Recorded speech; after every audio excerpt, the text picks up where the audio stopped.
Peter the Horse is here. America's War Horse Marine, Sergeant Reckless. I have been recommended this a lot, so I figured I'd finally get around to it. What if I told you that if it were not for the actions of a single beer-drinking horse over the course of 48 hours, South Korea as we know it today would probably not exist?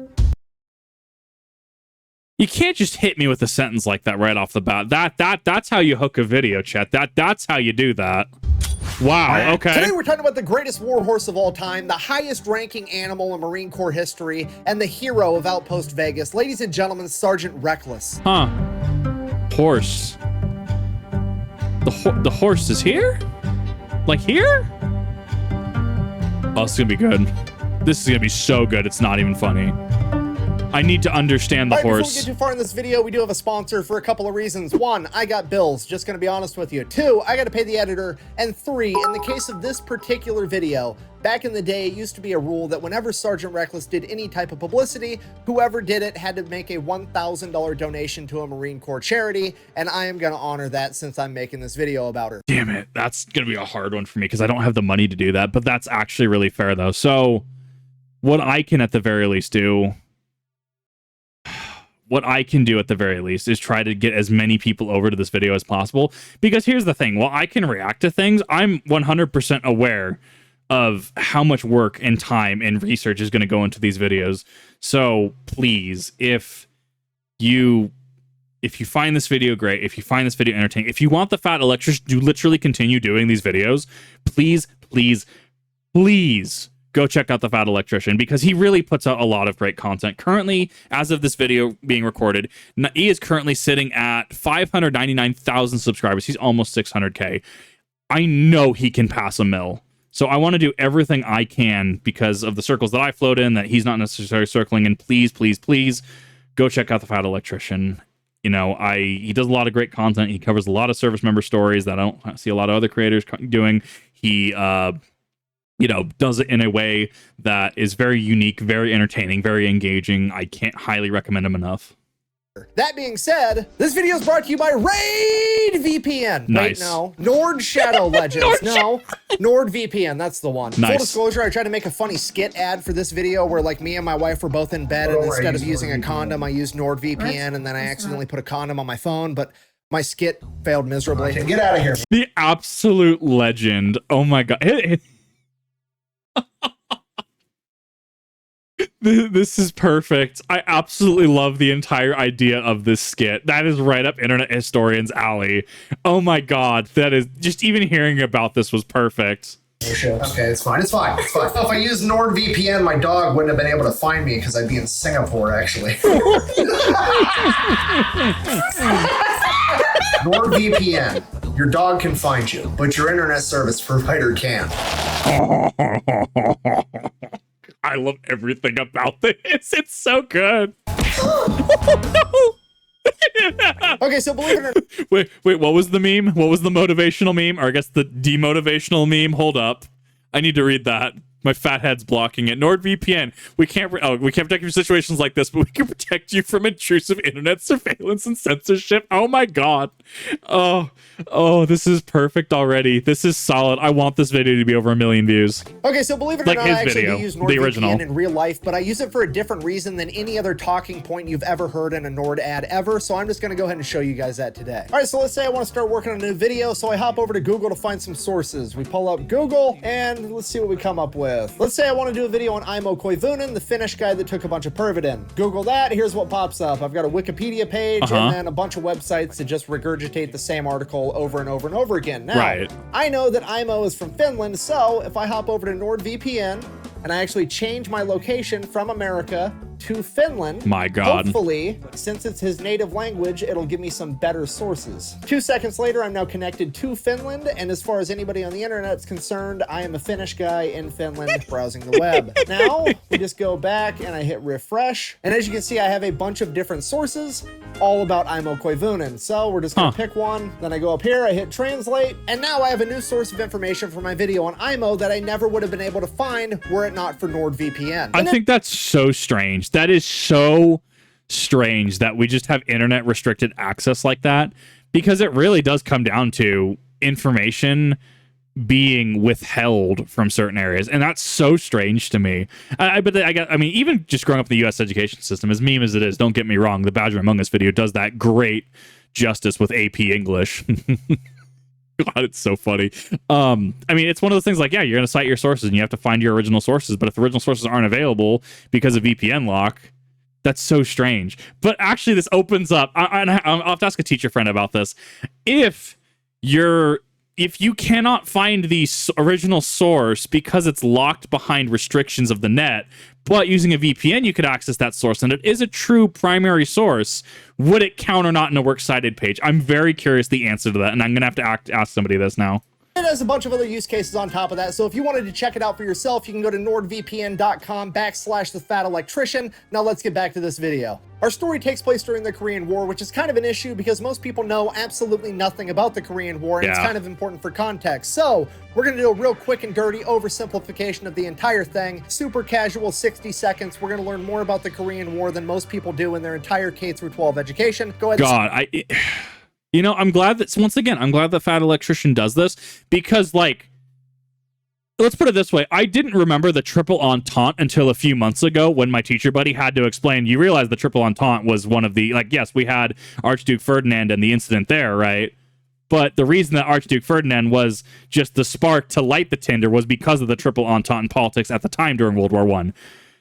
K through 12 in America is rough, is all I'm going to say. And certain areas are better than others. Certain areas are worse than others. It's not that I'm ignorant, I promise, on a lot of these. It's that I don't remember it, or it was taught in a very subpar way. Master set in Korea? Yes, it was. However, you have to remember your average American person. Unfortunately. Start the timer. Here we go. July 25th, 1950. Communist North Korea, backed by Communist China and the Soviet Union, decides that they are going to attack South Korea and try to take over the entire peninsula. Over the course of the next 5 to 6 weeks, they would almost accomplish their goal, beating the South Korean military all the way to the base of the peninsula, and it is not looking good. But luckily, NATO shows up at the last minute to save the day. The NATO forces are like 90% American, but there's also some British, some Canadian, some Australian, and like 12 other countries on top of that, and they have a huge amphibious landing in Incheon, and they proceed to turn the tables on the North Koreans entirely, beating them all the way back into North Korea, and then they continue to advance, beating them all the way up the peninsula and almost to the border of China. So now the Chinese government's kind of shitting their pants because NATO is like 30 miles off their border, and they can't have NATO coming up in their territory with their democracy and their human rights and their food. They've got to do something about this. Yeah. So China comes out of left field with their big ass. You have to remember that what was it? Mao Zedong's war on pests. That was a thing. I'm having people in chat. Kip, you're not ignorant by choice. That makes you good. The fact that the bar is set that low, though, is rough to begin with. If I can point out I'm not a main source, I'm already surpassed the average, which is, once again, the fact that the bar is so low is the problem to begin with. I should not be on the higher end of this bell curve.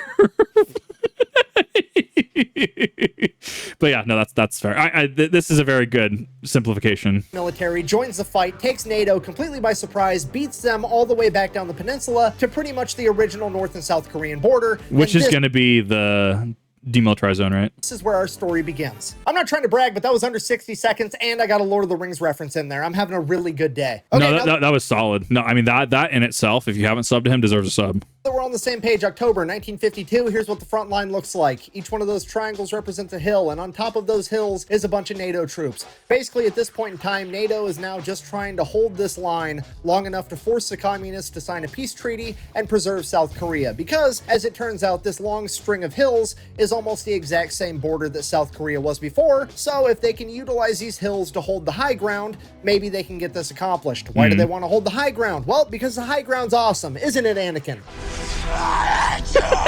Yeah, anyways, if I could bring your attention to the furthest triangle on the left where it says the Nevada cities. That is not actually one hill, but 3 smaller hills in a close triangular formation. Of course, they're called Reno, Elko, Carson. Oh my God. Commonly referred to as the Iron Triangle. Each one of these hills is named after one of the 3 Nevada gambling cities, Reno, Carson, and Vegas. The reason that NATO named them after the Nevada gambling cities is because it is a gamble as to whether or not the Marine Corps is going to be able to hold that position. Because I mean, to be fair, in all fairness, if it's a gamble to hold that position, I would argue I'd argue them. You just tell the Marines to hold that; they'll find a way. Chinese Communist forces are going to try to break through this line. It's probably going to be right there at the Nevada cities, because then they will have a direct path to the capital of Seoul. Yeah. And if they're able to capture Seoul, it'll be absolutely devastating to NATO's ability to negotiate a peace treaty. Yeah. So the United States Marine Corps absolutely has like you look at Cambodia in that conflict, right? Where this Cambodia civil war happens, like Phnom Penh falls, right? The capital where S-21 was. Like, it's hard to negotiate anything when you take the capital, Phnom Penh. It kind of limits your ability to, do anything diplomatically. To hold this position, and most importantly, they have to hold Outpost Vegas because it is the highest of the 3 hills. Right. And if they lose Vegas, they are almost guaranteed to lose the other 2. All right, so here's the plan. Each one of these hills is going to have 40 Marines and 2 Navy corpsmen on top. These hills are so steep that the only way to get up there is by foot. They're like a 45-degree angle all the way up. Okay. So the Marines aren't able to get trucks up there. They're not able to get tanks up there. The only thing they can get up there is barbed wire, shovels for digging trenches, guns, and 75mm recoilless rifles. These recoilless rifles are pretty much going to be the Marines' only chance of defending themselves if they do get attacked. The problem with it is, though, since you can't get a truck up on this hill, now the Marines have to carry all the ammunition up themselves. Well, so at that point, that's going to limit your ammunition reserves, because you're having to carry everything up manually, as well as mobility options are going to be severely restricted. And as well as you're already tiring out the people that are having to carry these up and down, right? You're already fatiguing your troops at that point. So there are many things that go into why this would be a gamble to hold. And each shell weighs approximately 24 pounds. So because carrying these shells up this enormous hill 1 or 2 at a time absolutely sucks, the Marines get permission to buy a horse or a mule or a donkey or something. So they go down to Seoul and they start looking. And obviously, the first place they choose to investigate is the horse race track at Seoul. This is the most Marine thing. This is just the most Marine thing I've heard. Yeah. I hate doing this. Let's just go get the horse. At that point, they have identified the problem. They have identified a solution to the problem. It sure might be 45 degrees to the left, but you know what? They identified it, and damn it, they're going to fix it. God, I love it. Is there probably going to be a pack animal at a racetrack for sale? No, probably not, because that's racehorses, and racehorses don't make good Your pack average animals. Marine experience, But that is the one place that's going to have alcohol and gambling, so you best believe that's where the Marines are going to check first. God damn it. They deserve it. But as fate would have it, they would meet up with a horse trainer and jockey by the name of Kim Hook Moon, who would be willing to reluctantly sell his horse, Chim Hai, which translates to flame in the morning. Nice. He absolutely did not want to sell this horse. He described it as the most beautiful and intelligent horse on the planet, but he did it for $250 because he had to buy his sister a prosthetic leg. I believe her name was Peggy. Or was it Eileen? Awful. Anyways, the Marines buy this horse, they throw her in a trailer, they take her back to camp. From there, she immediately goes into what the Marines call hoof camp. Get it? I really want to just know, because there's Marines back at the camp. These are the people that just went down to Seoul, right? They come back with these Marines that went down to Seoul come back with the horse, right? I really want to know this conversation that happened here. I really want to know, just like, yeah, oh, you actually did get the horse. Or is it just like, oh, hey, you got the horse? It's like, I need to understand. I need to know what happened there. But also, because I'm not active service or even a service, I'm a civilian, I don't think I'm privileged to those. Because there's certain things like Cav Scout grog, right? I have been told by a former Cav Scout, I cannot make this. 'Tis requires a gathering, which I respect. I cannot partake in the Cav Scout grog because I'm not a Cav Scout and I'm not service, which I completely respect. Hoof camp, boot camp. That's funny. Moving on. The first thing they do is try to get the horse acclimated to battle by firing the recoilless rifle near her. And the first time they fired this rifle, this horse jumped 4 feet straight into the air and freaked the fuck out. Right. Then they calmed her down. They fired it again, still scared out of her mind. And they fired it again and again. And by the 8th time they fired it, she was completely calm, and a recoilless rifle never scared her ever again. From there, they taught her how to survive. She learned how to avoid barbed wire. She learned not to get too close to the back end of the recoilless rifles because the blowback could hurt her. She learned that whenever a Marine yelled incoming, she needed to run to a nearby bunker, or if she wasn't near a bunker, she learned how to lay down. If you need an animal trained, apparently the Marines are the way to do it. I don't know if that's a comment. not gonna go there. But man, that's impressive, She actually. completed her training. The Marines ordered her a special saddle to be made and shipped all the way from America that would allow her to carry a bunch of recoilless rifle rounds. Until then, though, she began helping the Marines any way she could, mainly by helping string communications cable between the different outposts and the ammunition point, and she could string more cable than 10 men combined. At this point, the Marines really started to like this horse, so they decided they were going to give her a new name. Reckless, named after the recoilless rifles, which were commonly referred to as reckless rifles. Fair enough. And from that point on, she just became another one of the guys, and that's exactly how the Marines started treating her. She began... You know you're going to get somebody from the other branches, right? You know. They'd be like, dude, it's just a horse. And you're going to get those Marines. You take that back. You don't talk shit about reckless. I feel like this is the interaction that would happen. This gives me no end, like this endless joy. It's perfect. And eating whatever the Marines were eating. She loved bacon and eggs. She loved beer. And apparently, if you were ever having mixed drinks, Reckless would walk up to you, nudge you with her head, and stick out her lower lip and let you mix a mixed drink directly into her mouth. Amazing. Then her special saddle shows up and she starts kicking ass on the battlefield. She delivers 6 rounds at a time, and she can make a trip from the ammo point to the firing position twice as fast as any man can, and he's only carrying 2 rounds. Yeah. She delivers so much ammo that over the course of a couple battles, the Chinese actually start to target Reckless. Yeah. And this ends up being a horrific mistake, because the millisecond that Marine Corps leadership figures out that they're trying to target Reckless, they flip the script, turn around to the Marines, and they're like, boys, they're trying to kill Reckless so they can eat her because they're starving communists. At which Oh no. Oh my god. Oh my god. That is oh, that's perfect. Oh, that's so bad. Cuz they saw that and they knew exactly what to say. Oh my god. Oh my god. I can't let that comment slide, but I totally saw that. which point all the Marines responded with, Yeah.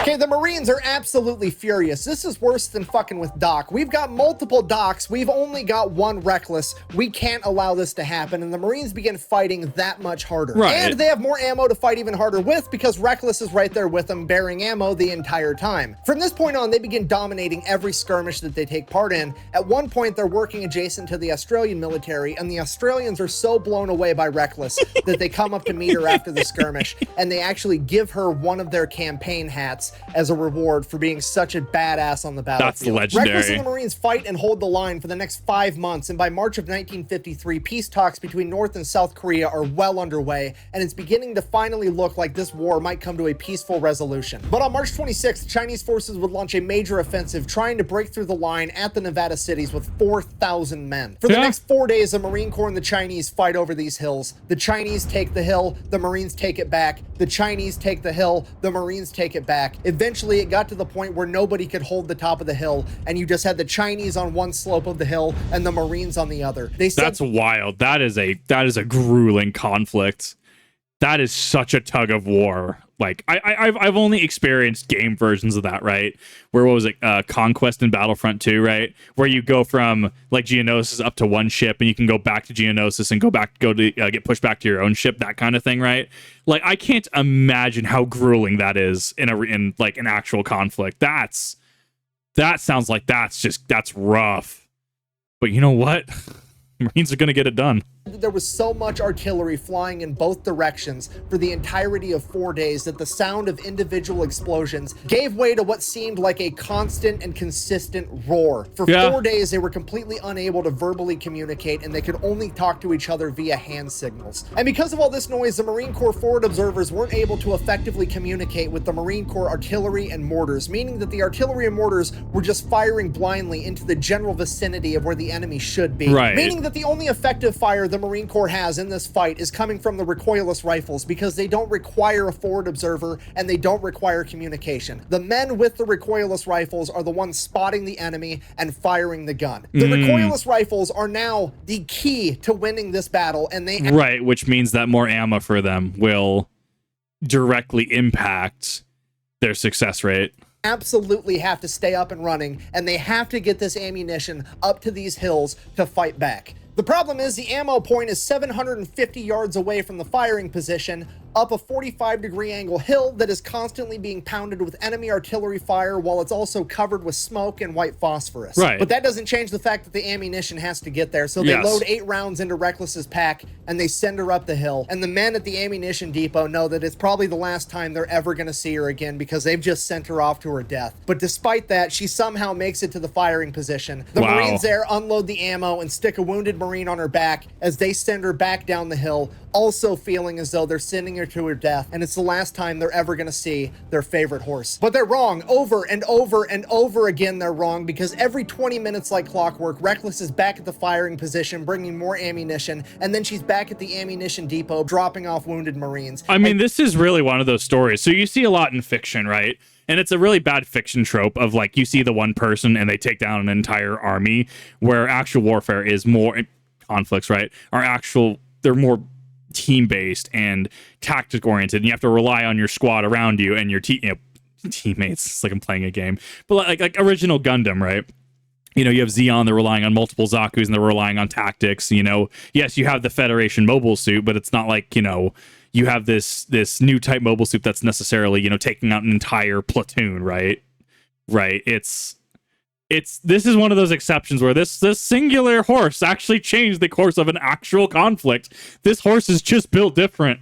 And she does this all day long, and with every trip she makes, she becomes less and less of a horse and more the only sign of hope that these men have. Yeah. Because of this little horse that's quite literally an animal of prey whose only defensive measure to danger is to run away, can stand here and fight through all of this, then fuck, maybe they can too. Yeah. Despite being struck by shrapnel twice, Reckless kept the Marines so well stocked with ammunition that they managed to melt one of the barrels of the 75mm recoilless rifles. Wow. On the first day of battle alone, she made 51 round trips to the firing line, covering over 35 miles, delivering 386 rounds of ammunition, totaling over 9,000 pounds, and that's not including all the Marines that she carried back down the hill. At the end of the first day of battle, they took Reckless, gave her all the food and water that she would eat or drink, and then they laid her down to bed. She got to sleep for 6 hours before the first enemy artillery shell impacted, and at that, she was back up and ready to do it all over again, and she repeated her performance from the day prior. At the end of the second day, nobody held Outpost Vegas at the top of the hill. The Chinese held one slope and the Marines held the other, and it is at this point that the Marine Corps leadership decided that if they can't hold the high ground, there just isn't going to be a high ground anymore. They called it... Are they gonna call... Are they actually going to destroy the hilltop? Are we actually engaging in, all right, you want that hill? Take that hill. But we're deleting that entire hill. Oh, please tell me we're about to get the artillery involved in that.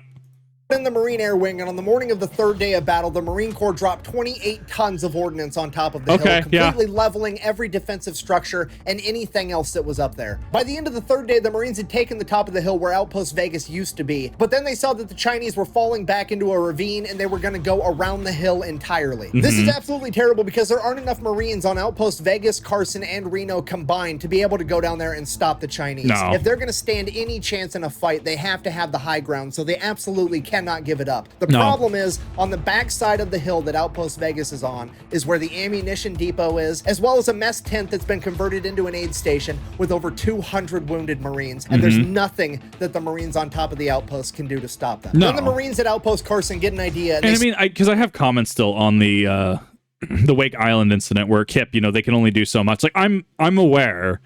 While I'm a civilian, I'm aware that hindsight's 2022. There are tactical decisions that are really hard to make, right? One of the comments was saying in regards to, you know, you can't concede.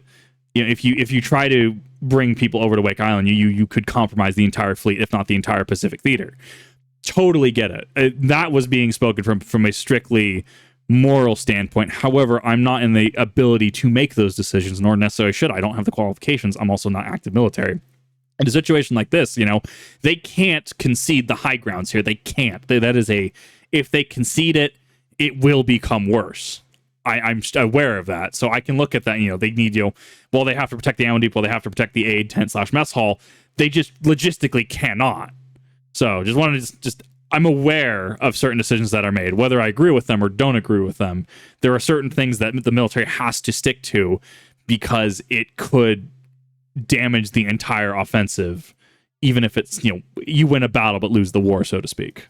send a runner with a note to the aid station as fast as they can. He gives the note to the commander of the aid station, who then tries to read the note to all 200 wounded Marines, but the artillery fire is so loud that he can't be heard. So he resorts to just handing the note to one Marine, who hands it to the next and the next and the next. That's how you do it. After reading the note, every Marine hangs his head for a second and gets on his feet, because the note reads, "Chinese coming around the hill, dropping smoke. Walk out into the smoke. Throw grenades at smell of garlic." Apparently the Chinese military at this point smelled like garlic. I have no idea why, but it was a thing. And after all, someone is definitely going to come along with the answer to that, actually. That's 200 interesting. Marines had read the note. They all stood up, grabbed every grenade that they could find, and began walking 500 yards out to where this smoke screen was. It's 11 o'clock at night. It's dark. It's eerie. It's dead silent. The Marines aren't saying a word because they all know that this is probably going to be the end. They're calling for walking wounded to rejoin the fight, and that's never, ever a good thing. And they're making their way to this smoke screen. They finally get there, and they take a few steps into the smoke, and they just stand there and they wait. And they wait. And after 10 minutes, there's a faint smell of garlic, and it keeps getting stronger and stronger and stronger. And the Marines know what's going to come next, but they just don't know when to start throwing these grenades. And then off in the distance in the smoke, they hear a single cough, and all the Marines just begin throwing these grenades into the smoke screen. Oh my God. How many times have you seen animations or games where somebody just does a singular move, like a floorboard creaks, or like the door like just cracks open, or somebody goes coughs and then it just gets lit up? I bet the person that coughed wasn't feeling that good after that. Like, he just gave away the entire offensive. Wow. Within a matter of seconds, they've completely exhausted their supply, throwing over 500 grenades into the smoke. And that was it.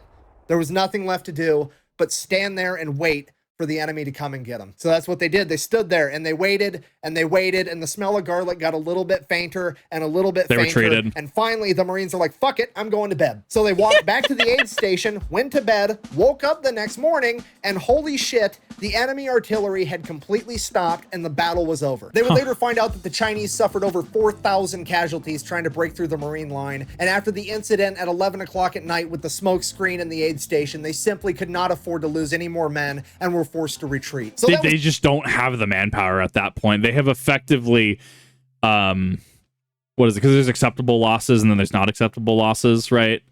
They are in a losing battle at that point. They don't have the manpower to keep up any sort of offensive. That's wild. That was it. The Marines did it. Against all odds, somehow the Marines managed to hold the line against a vastly superior force.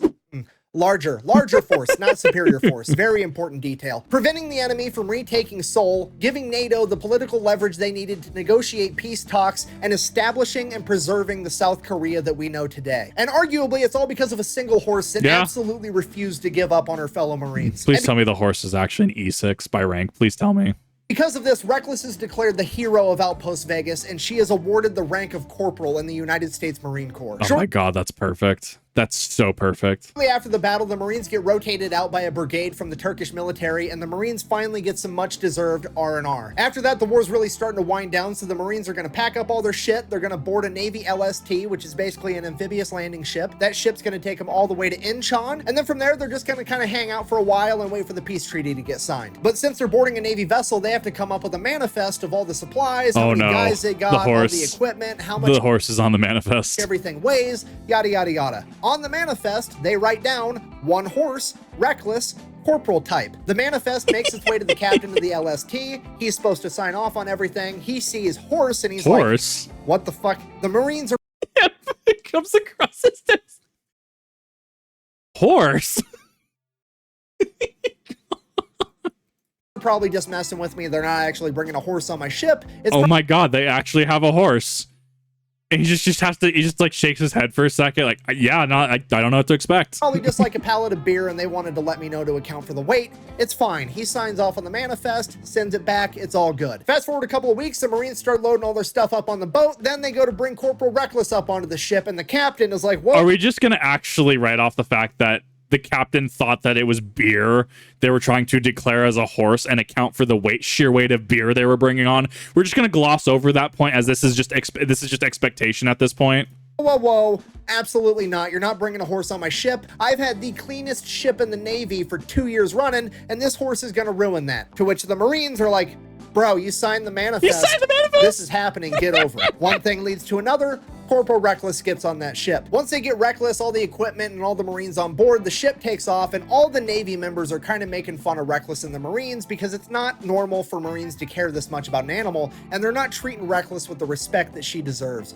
So when they demand because Reckless at this point is a Marine, let's be real. that Reckless gets fed bacon, eggs, and beer just like the Marines, It's so good. the Navy absolutely refuses, and they said they're only going to give her cabbage and wheat. So that's what they do. This upsets. There's a commentary here. There's a commentary here. I don't know what it's about. I don't know. I feel like the service members in chat are gonna have a field day with that one though. There's a commentary here. I have a buddy who used to be on a sub, and it really messed him up. So, being on a sub in the Navy is different from what I understand, and if you don't have the fortitude for that, it can mess you up. Like he definitely had to get discharged. He was not having a good time. Not that it wasn't dishonorable. He was honorably discharged. Reckless's stomach, and she proceeds to shit all over this boat for the next 3 days. A couple days later, Reckless starts feeling better. They're almost to Incheon. They're about to port, get off this boat. Everything's going to be great. At this point, the Marine Corps officers have a brilliant idea. Oh no. They decide, hey, us and our men just went through one of the bloodiest battles in American military history. The horse has been sick this entire time. You know what would make everybody a lot happier? If instead of just parking the fucking boat and getting off like normal people, what if we did an amphibious landing, you know, for fun and training and stuff? Wouldn't that be great? To which all the enlisted men are like, fucking fine, whatever, let's just do it and get it over with. So they make an amphibious landing in Incheon for training, but guess what? Reckless doesn't understand that it's for training. She thinks this shit's for real. So Reckless becomes the only horse in Marine Corps history to successfully make an amphibious landing. So the You know what? It makes sense that the Marines would facilitate this. It really does. Marines get settled down in Incheon, and that's when they notice that there's a horse all over the news. It's in every newspaper, it's in every magazine, it's on every radio broadcast. The entire world is talking about this horse, but it's not Corporal Reckless. It's some horse over in America called Native Dancer. What? It's the greatest horse in the world. It's going to win the Kentucky Derby, blah, blah, blah. God, I haven't heard of the Kentucky Derby in years. I'm sure it's still going on. I don't know. My money's on Sergeant Reckless here. No, Corporal at this point, right? My money's on Corporal Reckless here. And the Marines are kind of getting pissed because they know for a fact that they have the best horse in the world, and it's Corporal Reckless, not Native Dancer. And the Marines are willing to put their money where their mouth is because they pull together over $25,000, which is like over $250,000 in today's money. And they publicly... That was back then money, chat. Someone commented, Kip always saying that's back then money, because it's so true. You have to understand, that's back then money. That is a lot more today with modern inflation. Being apolitical, I've worked in finance. offer it up as a wager to the owner of Native Dancer. Hey, bring your horse over to South Korea, beat Reckless in a race, and you can have the money. But this wasn't just going to be any race. This was going to be called the Paddy Derby. It was a 1.5 mile course uphill through rice paddies, and each horse wasn't going to have a rider, and they were going to have to carry 192 pounds of ammunition. That's how you settle that debate. Unfortunately for everybody, Native Dancer's owner decided that they were not going to partake in this competition, so now the Marines kind of just hung out until the end of the war. Then the order comes down, hey, pack your shit, it's time to go home. The Marines are like, cool, great, grand, wonderful, how are we going to get Reckless home? At which point the leadership over at the Marine Corps is like, well, here's the thing, we don't think that the taxpayers would appreciate spending their money to transport this horse all the way back to America. The fuck we wouldn't, god damn it. If I gotta pay taxes at the end of the year and the Marines want to bring over a horse, god damn it, that's taxpayer dollars well spent. As somebody that's gonna have to really do taxes at the end of this year because I'm doing consecration full time. So we're just gonna abandon her here. To which the entire Marine Corps is like, the fuck you are. They go into full samurai mode. They're gonna figure out how to get Corporal Reckless back to America through the back channels, whatever it takes. Allegedly, not that the E4 Mafia does exist, not that it exists at all. Nope, just a rumor. So they end up getting a hold of a public company called Pacific Transport, and they convince the owner to take Reckless all the way back to America. The only problem is Pacific Transport doesn't go to South Korea. The closest he can get is to Japan. Okay, cool. Now we just have to get Reckless from South Korea to Japan. Reckless's platoon then gets a hold of the Marine Corps Air Wing, and they convince those Marines to let them smuggle Reckless onto a cargo plane. God, I love this. This is why every time I hear about the Marines and the shenanigans, I just love everything about this. Because this is the kind of shit that I get up to. Like, It's so stupid. Not that I've done this. Not that I'm service. I have to. I very, very strong opinions on stolen valor. Not that I'm a civilian. God, this is right up my alley, though. Going from South Korea to Japan. From there, they get Reckless onto the Pacific transport ship. They take him all the way back to San Francisco, where the Marines are going to re-meet back up with Reckless. Okay, fast forward, the Marines make it to San Francisco. The Pacific transport ship makes it to San Francisco. The Marines go there to pick up Reckless, at which point they find out that Customs beat them there. No! And Customs called the Department of Agriculture, and the Department of Agriculture said, we're going to have this horse destroyed because she could have diseases. The Marines... We're gonna... Oh, I feel sorry for the Department of Agriculture once the Marines hear that. Oh my God. That's not going to go over well for the Department of Agriculture. Marines then explained to this guy from the Department of Agriculture, look, this is a war hero. You're not killing this horse. She's coming with us. At which point, the Department of Agriculture guy is like, oh no, she's staying here and we're going to have her destroyed. See, that's the difference between desk positions and active military. Right. I've told chat. Have I told you the story that I had someone in banking was going into Army Ranger school, and we actually had like a solid 20-minute conversation about it because this person needed to set up their finances. I obviously can't say details because I'm not that I'm under NDA, but federal restrictions, stuff like that. I can say that I spoke to someone going to Army Ranger school, and we just have these conversations. And from a desk position, right? Well, I know finance, it's different when somebody's talking to you about military experience or active officer experience, right? And, even if I had researched something, right? If they're going to say something, I'm damn well going to listen because I guarantee you they're going to back up their reasoning. So, yeah, I've dealt with very interesting people doing not only the finance work that I did, but just in general. I've always dealt with really interesting people, and I love dealing with interesting people. And this is classic desk person talking with military. Now, the Marines are kind of looking around at each other. They're looking at this pencil pusher from the Department of Agriculture. And the Marines, without saying a word, have just communicated with their eyes. Yeah. We're actually going to have to kill this guy and hide the body. Department of Agriculture guy is finally starting to piece together how quickly and how far this might escalate. And allegedly.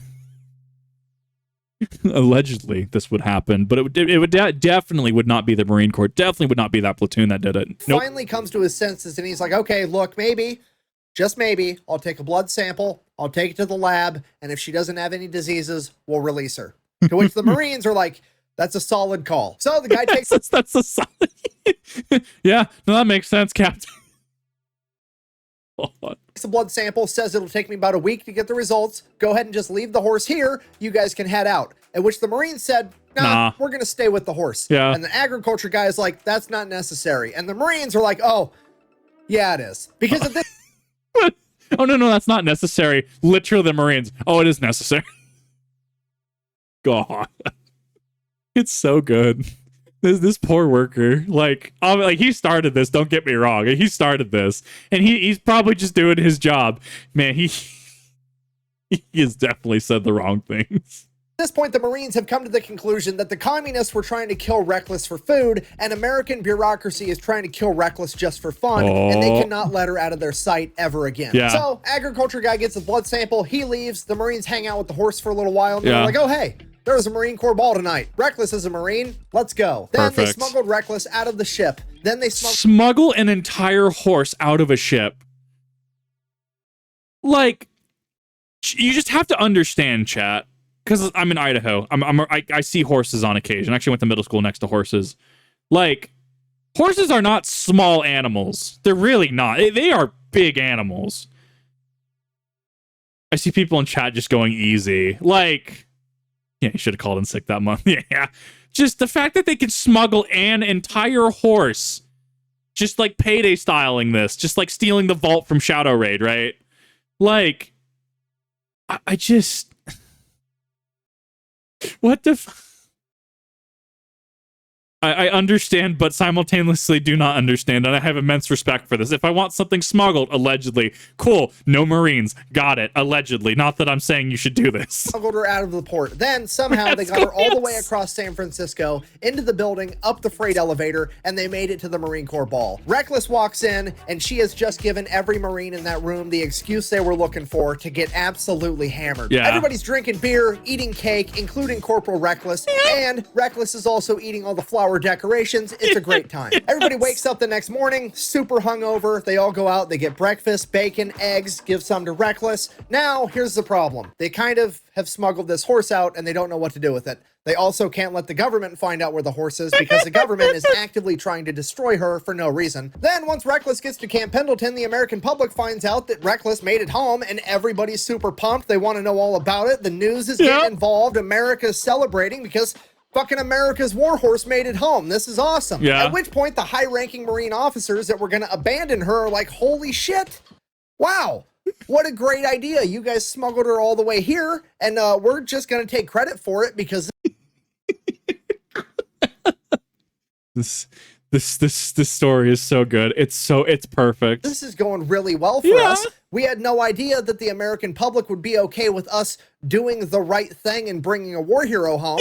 We thought the American public wanted us spending millions and billions of dollars teaching fucking pigeons how to drive missiles and strapping napalm bombs onto bats and shit. We had no idea that doing the right thing would be so popular. Amazing. So then they throw a big parade. I can't comment on this as a civilian, so I'm gonna let all the service members comment on this. They have a big ceremony. Reckless gets promoted to E5 sergeant in the Marine Corps. They hook her up with this cool ass blanket. She gets awarded 2 Purple Hearts, 1 for each piece of shrapnel she took during the Battle of Outpost Vegas.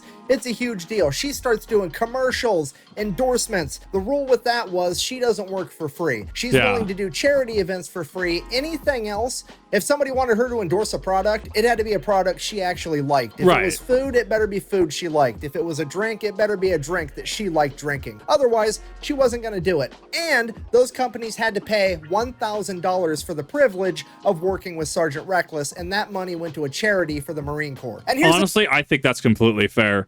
That's incredibly fair, which makes me feel bad. Tell you what, the first month that I can make over $10,000, I'll do it. I will 100% just donate that. 100%. The thing with Reckless being a sergeant, most animals are like, oh, they're such and such rank, they're this rank, but they're not actually that rank. It's just like a symbolic thing. Yeah. With Reckless, it was not a symbolic thing. The Marines treated her like she was truly and legitimately a sergeant in the Marine Corps. Right. Nobody that was a lower rank than her was allowed to give her orders or tell her what to do, okay? If the privates were standing around eating food and stuff, and Reckless wandered up and nudged one, that was an order to share some food, and that private needed to obey it. She was given her own private stable right outside the post commander's house, and there was a standing order that she was never to carry anything heavier than her blanket ever again. Sergeant Reckless even had an assistant. Every time they got a batch of new recruits, they would find out who the farm kid was, and he would be tasked with taking care of Sergeant Reckless. Now, part of taking care of Sergeant Reckless was taking her out for her daily exercise. Now, how do you exercise a horse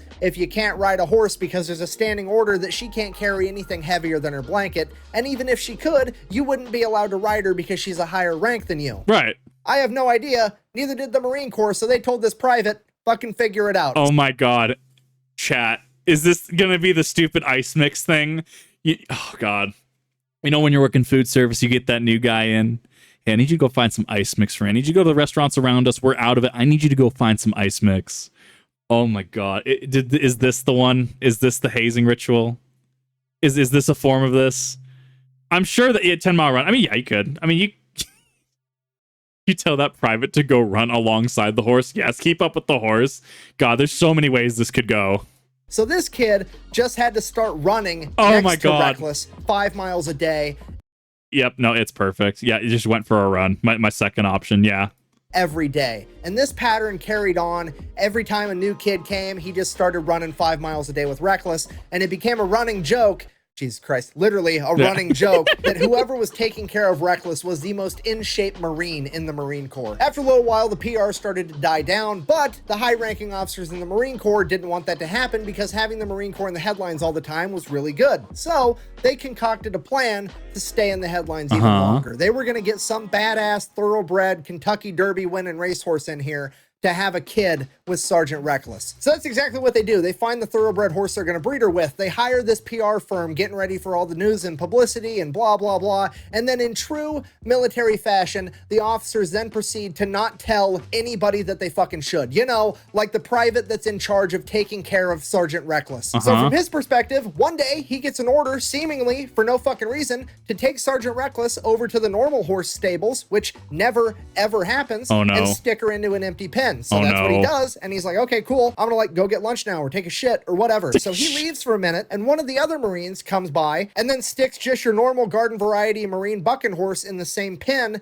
as Reckless, not knowing it was Reckless because Reckless is never in those pens anyways. So fast forward a little bit, Sergeant Reckless's assistant comes back, and Reckless and this bucking horse are midway through a horizontal jogging session, and he's not about to get in there and stop it. Okay. Horizontal jogging session. Oh my god. That's so bad. Now, Sergeant Reckless's assistant is having a full-on panic attack because Sergeant Reckless, the pride of the Marine Corps, is currently getting taken to Pound Town on his watch, and he is definitely going to be in trouble for it. So as soon as they finish, he runs in, gets Reckless, takes her in the barn. He's brushing out her mane. He's getting the scratches off of her sides. He's trying to hide all the evidence. And then while they're in the barn taking care of that, that other bucking horse gets taken out of the pen, and this big old fancy truck pulls up with this big old fancy trailer, and this big-ass Kentucky Derby winning thoroughbred racehorse gets unloaded and put in the pen that Reckless was just in. He gets done cleaning Reckless up in the barn, takes her out, and everybody's like, bro, what are you doing? Reckless is supposed to be in there with this other horse. Get him in there. So then all those guys leave to get lunch or do whatever, and Sergeant Reckless's assistant is like, okay, there's no way I'm leaving. I'm not going to have this happen again. I'm going to stay here the entire time. This poor private. Oh my god. Make sure there's no hanky-panky. There'll be no riding the baloney pony around here ever again. I got to make sure this does not happen. So he sits there and cock blocks this thoroughbred the entire time. Wow. So as far as he's concerned, mission accomplished. Nobody ever needs to know that Reckless got deflowered on his watch. This is the passing ships analogy. It's so funny. It's gonna be fine. Then fast forward 28 days later, he shows up at Reckless's stable first thing in the morning to take care of her, and there's a bunch of high-ranking military officers and a bunch of news crews right outside the stable. He rolls up like, what's happening? What's going on? And the general is like, Reckless is pregnant, and he's like, oh no. Oh, okay. That's a good thing. And they're like, yeah, no, that's great. That's a terrific Nobody told him thing. At this point, the news crews have kind of put together that this is a kid in charge of taking care of Sergeant Reckless. So one of them yells out, hey, what's the name of that thoroughbred racehorse that she's having the baby with again? Oh, no. At which point he just responds like, what are you talking about? I don't know its name. It was just one of the random Marine bucking horses we had in the pen. Oh, somebody's about to clean a lot of toilets. Scratch, dead silence, pure confusion. The general grabs this private, yanks him around the corner of the stable. It's like, what the fuck did you just say? So he explains to the that private he is terrified right now, especially when the general just pulls him aside. You know that knife hand's coming out.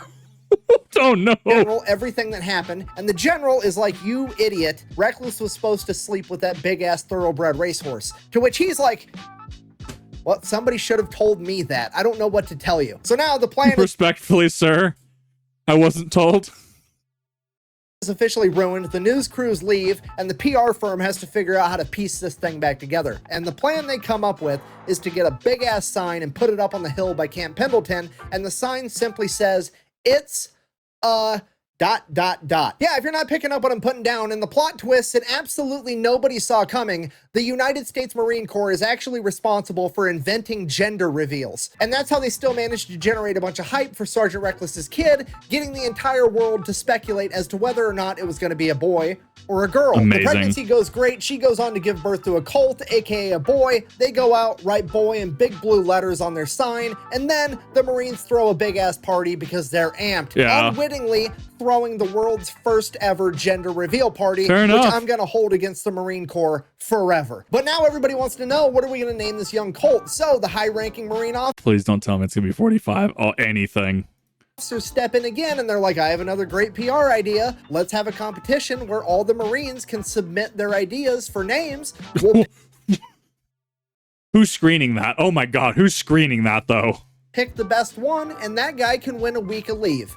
Brilliant idea. So that's exactly what they do. Hundreds of Marines send in their ideas for names. The front runners were like Semper Fi, Freedom, Liberty, pretty generic stuff, but that's what you have to do when you have a big public figure like Sergeant Reckless and her new baby. But the commanding officer in charge is just like, I don't like any of these names. I'm gonna name it myself. So he just decides that he's gonna pick a random private and be like, hey, you're the winner, even though you didn't pick the name, but I'm just gonna say you're the winner so I don't look like an asshole. And then he named the cult Fearless, which that's a great name. I'm just getting really, really jaded with bureaucrats and high-ranking officers in this video for some reason. Yeah, I this does not sound like it's a fun interaction for everyone below them. This sounds like they do a lot of unpopular decisions, potentially, allegedly. Sorry about that. Anyways, fast forward a couple years, 1959, Sergeant Reckless is now getting promoted to Staff Sergeant Reckless E6. There's a 1,700-man parade, a 19-gun salute. The Marines make a huge deal out of it because, well,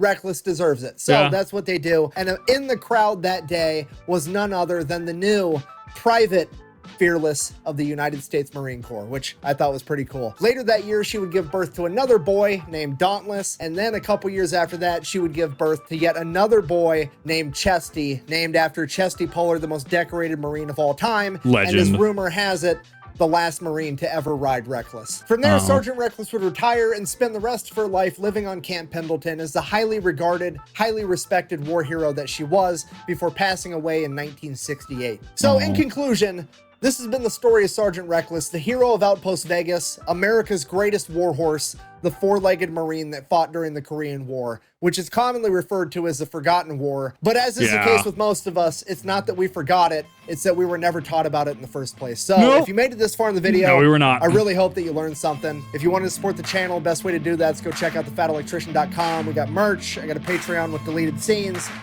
Otherwise, until next time, quack bang, out. That was nothing short of legendary. I definitely see why people wanted me to react to that. That was nothing short of What are you epic. still doing here? Leave. I have to go. No, I'm not leaving. You can go film your other things. I'm here. I'm talking about the horse. Okay? Enjoy my not single ply toilet paper. You know, he's going to get single ply again. Okay, chat. Okay. How many people in chat or his community are going to start sending him single ply toilet paper? It's gonna happen, right? Like, I just start sending him single ply to his PO box. That I got at the store, just for me. Just for you. Well, just you wait till you get all that single ply. It's coming. Coming in hard, it's coming in fast. God. See, here's the thing, is it's like if I tell chat, don't send me shit to a PO box, right? People are gonna start sending me shit to a PO box. I don't have a PO box now. I've held off on that. But oh my God, it's too perfect. This was absolutely legendary. And I will uphold my end of the bargain that when I get to the point that I can make $10,000 in a single month from YouTube, I will do the $1,000 donation to whatever charity is recommended here. And I can provide receipts for that as well. I just need to get to that point, and I'm more than happy to do that. I will do that. In the meantime, if you like the Fat Electrician content, if you have seen my content and never have seen the Fat Electrician's content, if you found this content amazing, I do absolutely recommend you go and check out the Fat Electrician. You know, excellent. I can't imagine that monetization is going to be good on his videos because YouTube advertisers, they like to play both sides. You know, they like to advertise on I Show Meat and 2.5 million subscriber family channels who regularly deprive their children of, you know, things like room privileges and food privileges so they learn their lessons. Actual citable thing that happened on YouTube, and they are, you know, the advertisers are going to be on those videos. So definitely, please, if this did resonate with you, if you did like this content, please go check out the Fat Electrician's channel, especially because of current YouTube monetization issues on things not just firearm related, but military and history related as well. Those have been getting struck down as well. And I do absolutely recommend that you check the Fat Electrician out. Absolutely just awesome creator. And I do hope that you enjoy this as much as I did.